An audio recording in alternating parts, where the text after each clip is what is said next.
מזמור לדוד. אדוני רואי לא יחסר, בנותש יביצני, על מי מנוחות ינהלני. נפשי ישובב,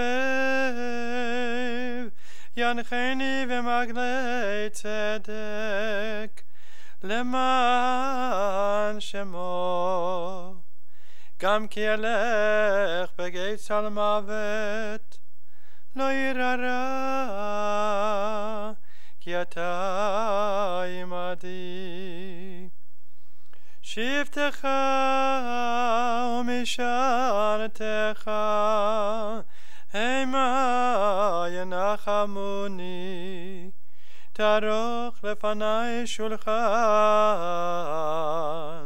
נגד צורריי, דשנת בשם ראשי, כוסי רוויה. אך טוב וחסד ירדפוני כל ימי חיי, ושבתי בבית אדוני לאורך ימים.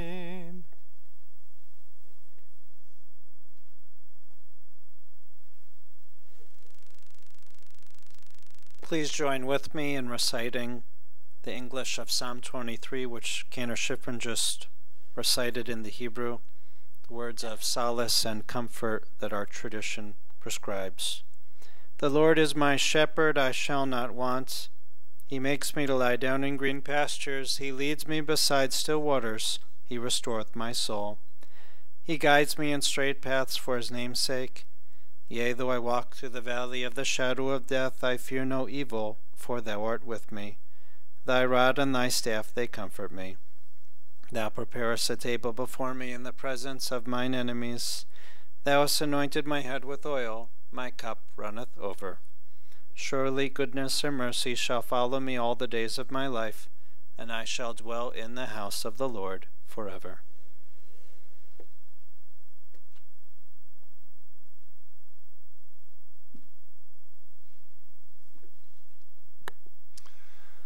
Adonai natan barnai lakach yishem Adonai mevarach.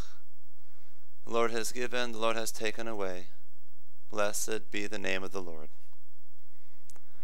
We gather here today to express our deep abiding love, to pay respects and to say goodbye to our dear beloved David, who has been taken from us. Our hearts are heavy with grief, and there is a veil of tears that covers our eyes. And David's death leaves behind a tremendous void. He was so filled with love and energy and light and joy, and touched so many lives with his deep caring, that it is hard to imagine him gone. We are here today so that we can remember all the good that David gave in this life, all the love that he shared, all the lives that he touched, and so that we can draw strength from those memories and from each other. I'd like to call first upon Jeremy and Eliza, who are going to share some words on behalf of the family.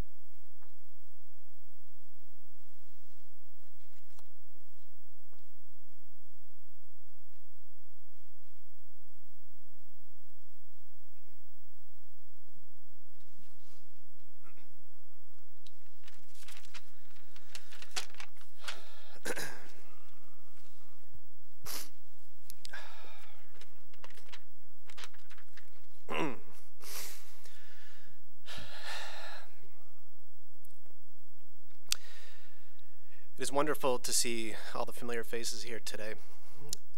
To many of you, he was a friend. To some, he was a colleague.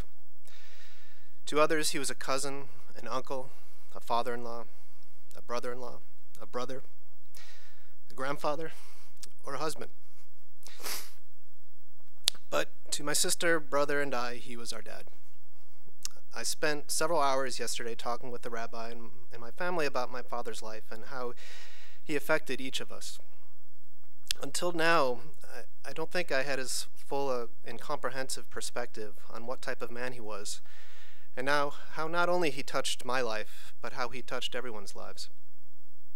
I wondered how, at this late hour, I could have learned so much about someone I've literally known since the day I was born. I was struck when I came to the realization that my father didn't want to tell you about his problems. He wanted to solve your problems. He spent the better part of his life listening to the problems of others, observing, providing insight and clarity when needed, but mostly listening. Even though he tended to be quiet and reserved, he really was a people person. He loved all of us, in particular our flaws, our insecurities, our quirks. He never judged, but lived to help if asked. Yesterday, my sister commented that he was never the loudest guy in the room, but usually the smartest. He wasn't the guy you grabbed a beer with, but he was the guy you grabbed when life got tough, or when your very core was being tested. My dad was who he was. He was authentic. Certainly not a faker, as my grandfather used to say. Being the one who could be counted on is something I've tried to incorporate into my own life and profession. When I was around 12, my dad bought me a blue 10-speed Kent bicycle for my birthday. For a few bucks more, we could have had an assembled one, but instead he opted for a giant brown box with 1,000 pieces and instructions written in a language slightly resembling English. He asked me if I wanted to help him put it together. Over the next several nights, I learned how to use virtually every tool in our garage. He taught me how everything worked and didn't go to the next step until I understood what we had just done. These basic skills with putting things together and fixing things have lasted me a lifetime. It would have been so much easier for him to put the bike together himself, but he realized that the real gift he was giving me was a love of learning and discovery. In my own life, as a dad, physician, and educator, I use these skills every day and have shared my father's gift to me with my boys and hundreds, if not thousands, of students and residents. When I'm asked by one of my trainees what they should do or how something should be done, I never tell them. I answer their question with a question of my own. Through careful probing, I release the answer for my students, which they already have inside but haven't located.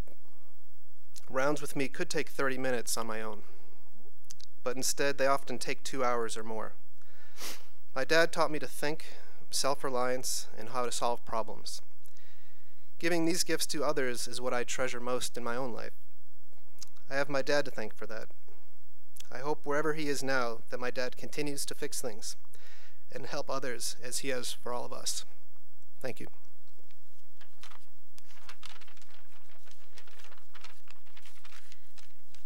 As a young girl, my dad was the light of my life. I remember how excited I'd be when I'd heard the front door open on Milton Road and run into his arms when he returned from work. I remember so many evenings snuggled in his arms, sitting on the front steps. He was so smart, and above all, he knew me, most of the time better than I knew myself. He was the best listener, and when advice was needed, he'd use my own words to guide me. He understood that people were imperfect and that life was bittersweet. Today is so filled with sorrow as I have lost one of my life's biggest joys. I admired him so. I remember on one Christmas Eve, my father left the house very late because he had gotten a call from one of his patients whose MS patients whose hands were not working well enough to assemble a bike he had bought for his son. Without hesitation, my dad drove to his house and put together the bike so that his son could have a bike for Christmas. My dad always stood up for causes he believed in and tried to make the world a better place. He was always politically active and was maced in the 1968 National Democratic Convention. He was a conscientious objector to the Vietnam War, and his case was picked up by the ACLU. As parents, he and my mom took us kids to march on Washington to free Soviet Jews. As a psychologist, he counseled so many people in their times of crisis. He was the one so many went to for help. Whether it be needing something assembled, fixed, or explained, he hungered for knowledge and was a lifetime learner. He loved my mom so purely and was ever so loyal. She was his world. They so enjoyed each other. I remember them dancing around our house hand in hand, even with no music on. He took such good care of us. My mom would always bring the car home on empty, and somehow by the time she got into it, it was full again. That was my dad, the quiet helper. He helped not for a thank you, but for the purpose that it gave him. When my dad was first diagnosed with ALS, his first thought was to help with research. My mom and dad traveled around the country, and my dad donated blood, skin cells, and spinal fluid. As his illness progressed, these trips were not easy for either of them. My dad had been the driver and organizer of the two, and had to become the passenger, as my mom pulled strength and dedication I'd never witnessed and accomplished tasks I never would have thought her capable of. He knew that his time was too short to see a cure from his donations for himself, but his need to help others was ingrained in who he was. The day before he died, we received a call from the National Institutes of Health in Washington, D.C., to let us know that the donations of spinal fluid he and a few other brave heroes had given the previous year had been sent to Johns Hopkins. A team of researchers there believed that through his donation, a biomarker was discovered that will hopefully lead to a treatment. My mom and I told him as soon as she hung up the phone. At this point, he was too weak to talk, but he raised his hands and clapped. The knowledge that his suffering might help others was all the things he needed. There will not be a day that goes by that I don't miss him. He was so full of life. I see him in my children. Izzy's love of reading and ability to make peace, Jonah's intensity to follow the Legoan's directions, and his desire to always lend a helping hand. I see it in young Ava whenever she asks a tearful friend what's wrong. I hope that we can all honor him by helping each other in the small, quiet ways that made him so special. Thank you.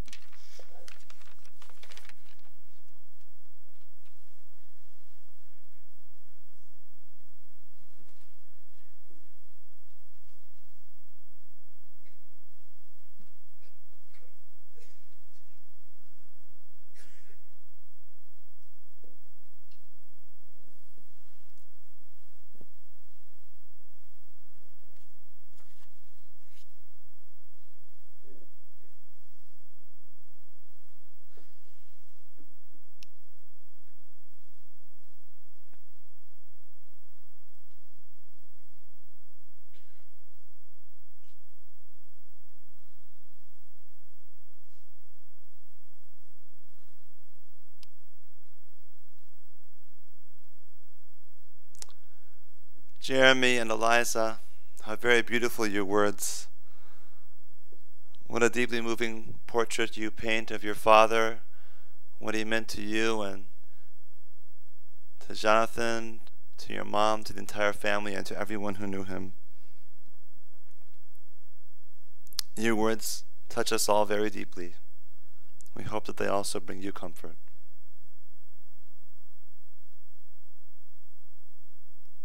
David was a very loving brother to you, Ruth. A loving brother-in-law to Janet, as well as Errol of blessed memory. A loving, joyfully devoted husband to you, Marjorie. Loving, caring father to you, Jeremy and Karine, Eliza and William, Jonathan and Allison. And a loving, proud, caring grandfather to you, Max and Jordan, Isabella, Jonah, and Ava. You all loved him in life, and now are left to revere his memory in death. We pray that your memories of him will always bring you comfort, and that you'll always feel his presence in your lives.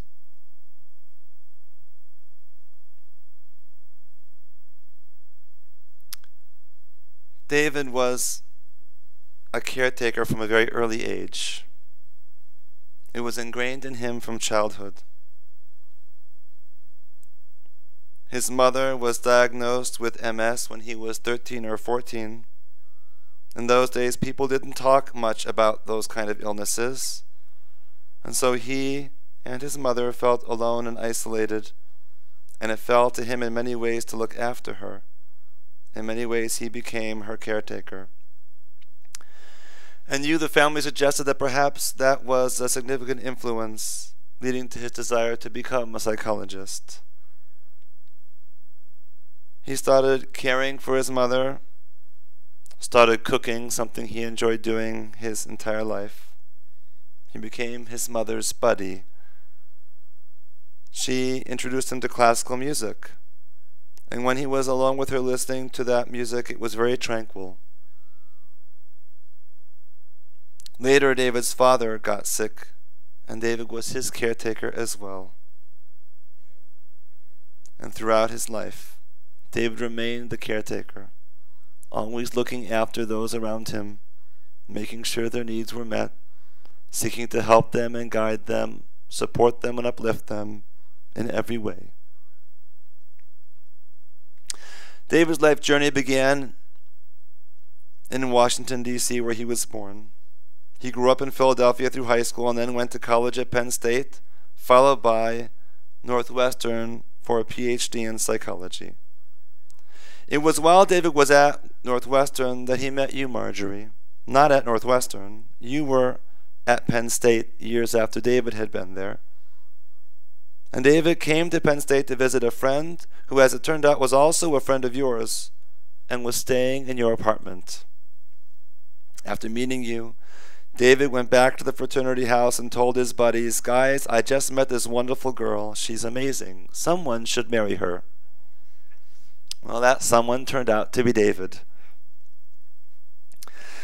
Later, when he was driving from Northwestern to Schenectady, he stopped in Cleveland to see his aunt, and he called you, Marjorie, asking you to go out with him on New Year's Eve.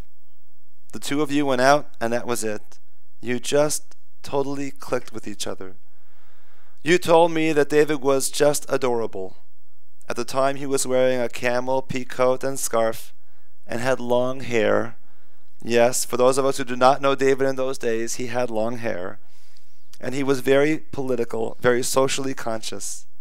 He had, for example, told you he was maced protesting the Vietnam War at the Democratic Convention in Chicago. He was smart and cute and a great dancer. He could cook, and he was Jewish. What more could you ask for? You were smitten. You went out for 6 months, long distance, David based in Chicago at Northwestern and you at Penn State. And then David called your father to ask to marry you. And he asked you when you told your mother, who was a little bit in shock and couldn't believe that you were going to get married. First of all, it was the 70s, and who got married? But also, it seemed all so quick. But you knew in your heart this was right and meant to be, that you had found your beshert. David was heading to an internship position in Boulder, Colorado, and you were going to be there with him and begin your life together. You were married September 20th, 1970, and you enjoyed some 46 years of wedded bliss together. Years in which you shared in shouldering life's burdens and celebrating life's joys and blessings, and together built an extraordinary home and family and a great legacy of love. You enjoyed doing everything together, traveling especially many times to see family and that special trip to El Salvador, going out to dinner, dancing, movies, family summers at the beach. You were so deeply in love and so incredibly in tune with each other. This deeply intuitive relationship that you had was very special. You always knew what the other was feeling. You never had to say it. And you were always so incredibly supportive of each other. And Marjorie, your family really became the family that David had always wanted. He had a difficult relationship with his father and grew up in a home with some turmoil. And he saw your family and loved them and wanted to embrace them, ultimately wanted to move to be near them. Your life together took you first to Boulder, where Jeremy was born, then back to Northwestern, where David earned his PhD. True to his character in his youth, David's career was devoted to seeking to bring about positive social change and to helping individuals in their lives. In Hershey, Pennsylvania, David worked for the Governor's Council on Drug and Alcohol Abuse. Then in Washington, D.C., where Eliza was born, David worked for the National Institute of Education. David did great research there on educational programs and testified before Congress seeking their funding. But he quickly became discouraged by the realization that Congress was more interested in funding their constituents' programs back home than the quality programs that he was presenting. He decided he could have a greater impact through helping individuals rather than fighting political battles over policy, and so went back to State College to get his postdoc in clinical psychology. That led him to work here at the VA in Cleveland, also because he wanted to be near your family whom he loved, and into private practice. It was here in Cleveland that Jonathan was born. It was also here in Cleveland that David kind of had a Jewish rebirth. He grew up in a home that was Reformed, largely secular. But David felt the urge to study Torah and for a while became more religiously observant. The family started keeping kosher, and David became a regular Shabbat services. Marjorie, you and David have been deeply involved at B'nai Yeshurun for many long years. And for Rabbi Ruth Noria and Cantor Schiffman and myself, one of the great blessings of being at B'nai Yeshurun has been our friendship with the two of you and our deep love for you. We've enjoyed seeing you at every Shabbat and festival service, many programs and learning opportunities, seeing your deep affection for each other, your intense joy in life, your shared commitment to social values and to improving society and to helping individuals, your love and care for others, and your joy in life. I always look forward to seeing David and Shul. I always look forward to our conversations about Torah, our conversations about politics, our conversations about issues in the community. He had a passion for life and a passion for Judaism that shined through. And he always smiled. Always. We will miss him greatly from the synagogue. It was not only in his Jewish life, but in every aspect of David's life that he was constantly challenging himself to learn and to grow in new directions. At 40, he started to learn to play the cello. And at similar points in his life, he took up exercising and water jogging and many other activities or areas of learning and knowledge. And Jonathan, as he took up each new challenge, he always included you. For example, when he started learning the cello, he also made you learn violin. When he became more religious, he signed you up at Agnon. He always wanted you to stretch yourself as well. And that stretching was something David did his whole life, constantly seeking new degrees and new knowledge, new career paths, new opportunities to touch people's lives in different ways, leading ultimately to his training in psychoanalysis and, in most recent years, his MBA. David took up psychoanalysis to be able to help others more, and also to learn about himself. As you may know, part of becoming a psychoanalyst is that you are required to undergo analysis yourself. David underwent analysis for 7 years. It changed him in many ways.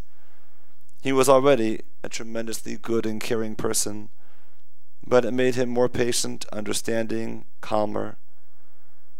He believed firmly in the ability of psychoanalysis to change his clients. In his years as an analyst, he transformed many lives.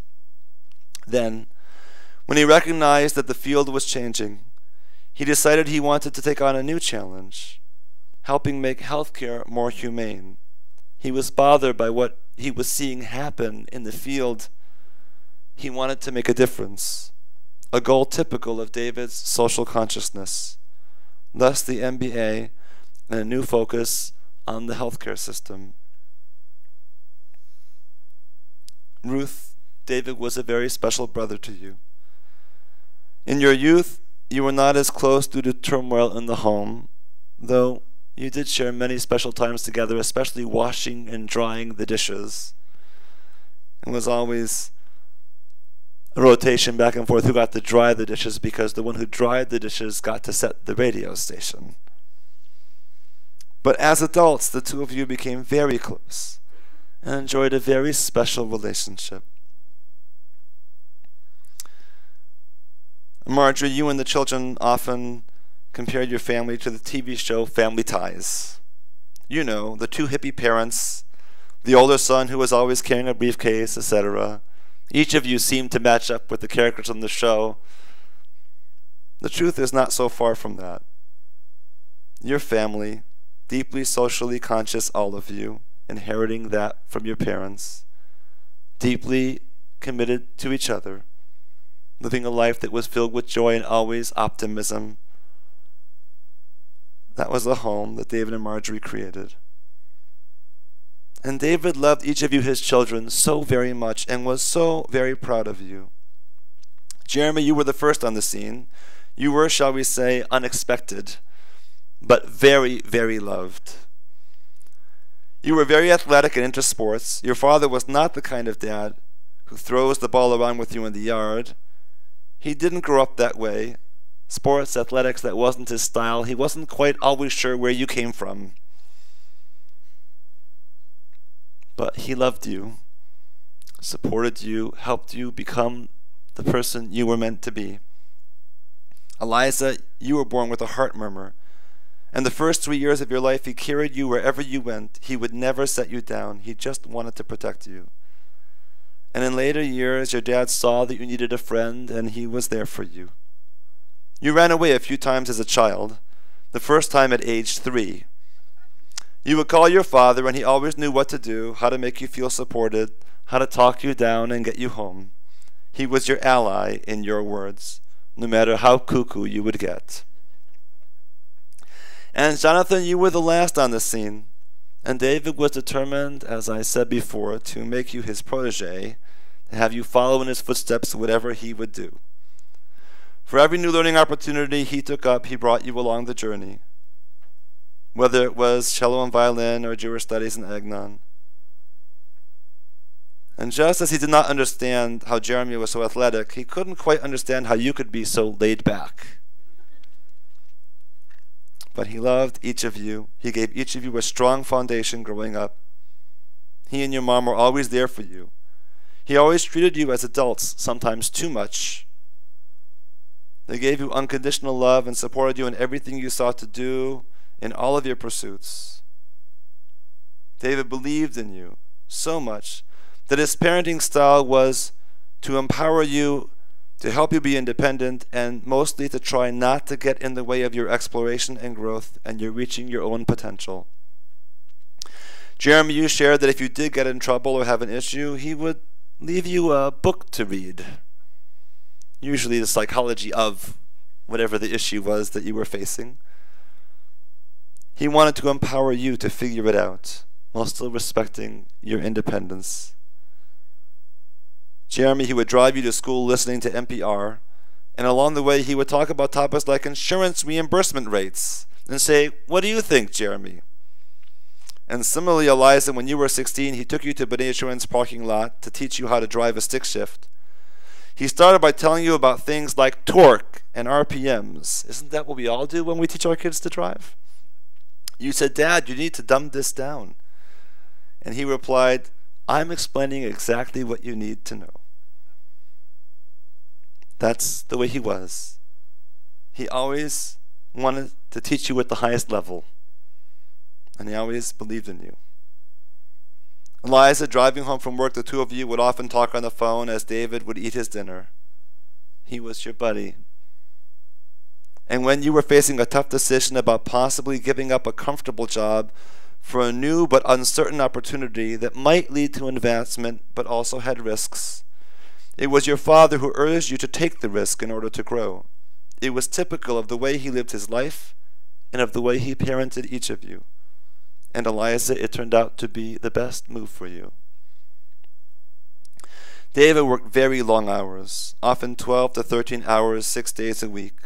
When you were all young, it was hard to understand why, but as you grew, you realized he did it for each of you, because he wanted to be able to provide you with the things he never had. He never lost patience. He always allowed for failure. One time, Eliza, you kept getting D's in English in college, so David offered to help you write a paper. He worked with you on that paper until it was perfect. You sent it in to the teacher, and you got a C+. David was so upset. He wrote the teacher. He said, I wrote that paper, and I have a PhD, and I'm Phi Beta Kappa. He was so proud of you, of all of you. David had an intuitive and deep understanding of those around him. He knew if you were happy or upset. You did not have to tell him. He knew it from the way you sat down or exhaled or the look in your eye. He knew when you needed him, and he was always there for you. And as he was there for you and loved you so deeply, so he was also there for your spouses. He was not a father-in-law, but a father in love, treating each of you, Corrine and Will and Allison, as his own. And what a proud, loving grandfather he was to each of you, to Max and Jordan, Isabella, Jonah, and Ava. Jeremy's boys, Max and Jordan, felt a very, very strong connection with their grandfather David, despite the distance. Often the two of you would be playing sports, and David would watch on Skype through the computer or phone, and he would just be beaming. And the same way he so loved Eliza's children, Isabella, Jonah, and Ava. He would pick up Izzy every day in the morning and drive her to the end of the driveway to wait for the school bus. They would sit in the car together, probably listening to NPR. And when Jonah's bris came along, he was so very excited. And we all remember how exuberant he was that day as we welcomed Jonah into the world. David was the baby whisperer. He and Marjorie loved to babysit, and usually when you would come home, Eliza and Will, Marjorie would be asleep, but Dad would be holding the baby or dancing with the baby. When Ava was upset, she would lay her head in his lap and he would calm her. And David's gift was such, Jonathan, that he could even calm your dog. David was an extraordinarily good guy. Self-sufficient his whole life. Like his father, he was handy, as you heard earlier from Jeremy. He could fix anything, do wallpaper, electric, plumbing, everything except electronics, TVs, computers. Oh, that's you. I misunderstood. It's Marge. I misunderstood. That's Marjorie. David could do also that. Okay, I take it back. He was always there with a witty or insightful comment. He could never brag or talk about what he did. His work was bound by confidentiality. But everyone knew what a difference he was making in people's lives. And everyone, David knew, family, friends, and associates, all sought David out whenever they had a problem, needed advice, comfort, or support. One Christmas Eve, David got a call from a patient at 11 o'clock at night. The patient's MS was flaring up. He had bought a bicycle for his son and was not able to put it together. David left home in the middle of the night and went there to assemble the bicycle for him. There are many stories like this, just a reflection of David's unique caring and compassion for others. There are so many special memories of the summers at the beach, of driving to Jonathan's school to pick him up in Wisconsin at the end of his freshman year. You showed him the bed where he would sleep in the dorm before heading back, and he took one look and said, "I'm not tired," and put you in the car and drove back, and you got home at 4 o'clock in the morning. He was so proud of your role in Bill Maher's show. And Jeremy, there's that rafting trip with your friend and his dad. And sitting in your rattan nightstand as a child, using it as an X-Wing to attack the Death Star as you played Star Wars music in the background. David recently saw the new Star Wars movie, and he cried, reminiscing how he took you to see the first one. David leaves such an extraordinary legacy behind for each of you who he loved and cared for. He taught you to work for the benefit of all people, to never stop learning, to never stop teaching, to be a good listener, to not expect life to be perfect, and to enjoy the bittersweet in everything. David's illness over these past 18 months was certainly bittersweet. It posed great challenges to him and to each of you in the family. But as you all heard, David never let that disease conquer him. Despite it all, he maintained his optimism about life, his sense of joy, his determination to help others and to make a difference. You all circled around him and gave him so much love and support, returning the love that he's given to you throughout his life. And that love sustained him during these past 18 months. Will, you shared what it was like having David and Marjorie living in your home during his illness, and how David was like your own father to you, always kind and loving and supportive, how nothing rattled him even throughout his illness. You said he inspired you to want to be more like him, to stop, slow down, and try to change the world one person at a time. David's end came much quicker than any of us could have thought. We knew that we were going to lose him, but not this fast. But when it was clear that the end was coming, all of you rushed in to be there together with him. And that was the greatest gift. Nothing could have brought him more joy.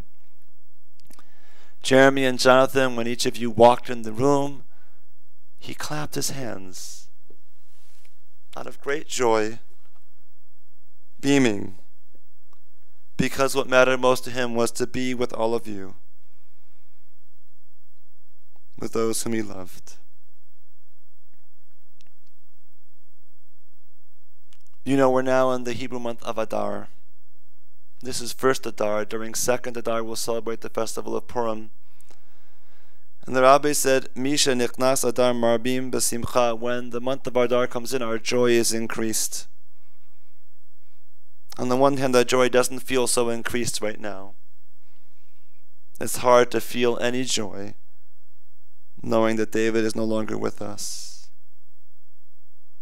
And on the other hand, it is precisely the joy that David brought into each of your lives and to each of our lives that enables us to get through this moment, to hold on to him, to feel his presence and his love, because that's what he did. He gave each of you joy and confidence and ability.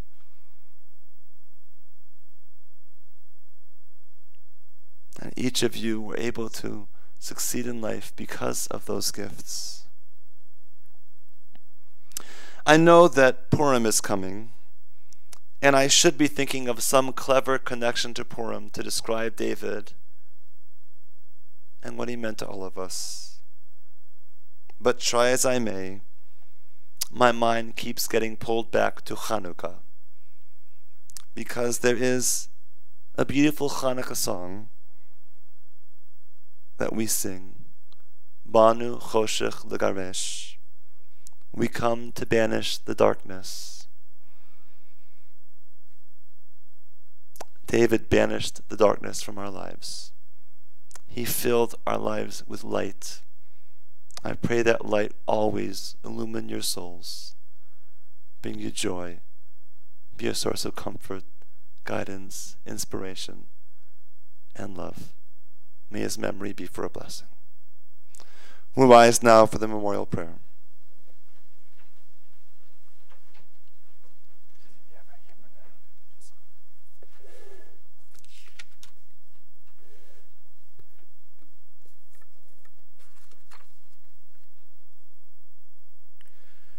El male rachamim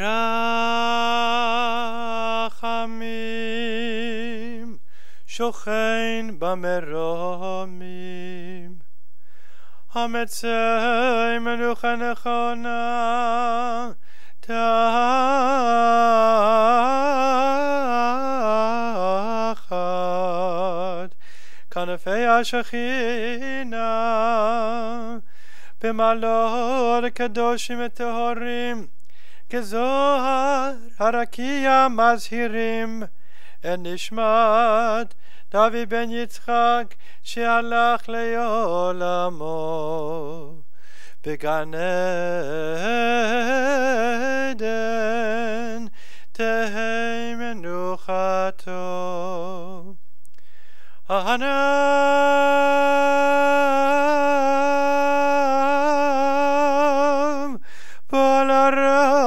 הרחמים הסתרהו בסדק כנפיך לעולמים וצרור בצרור החיים נשמתו אדוני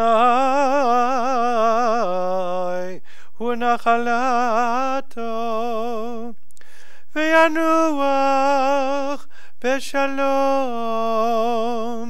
על משכבו ונאמר אמן.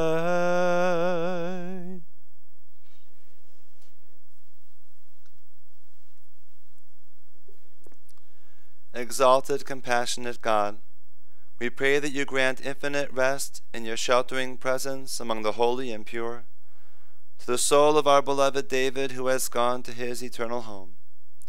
O merciful one, we ask that he find perfect peace in your eternal embrace. May his soul be bound up in the bond of eternal life. May the Lord be his portion. May he rest in peace. And we say together, Amen.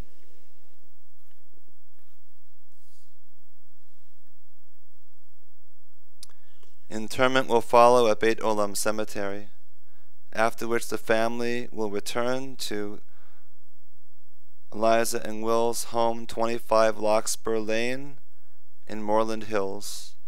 Shiva will be held following interment until 8 p.m. this evening. And then Monday, Tuesday, and Wednesday, 1 to 4 p.m. and 6 to 9 p.m. with services each night at 7 p.m. Donations may be made in memory of the David Falk Fund at the ALS Association's Community of Hope for Research or the charity of your choice. Please remain standing.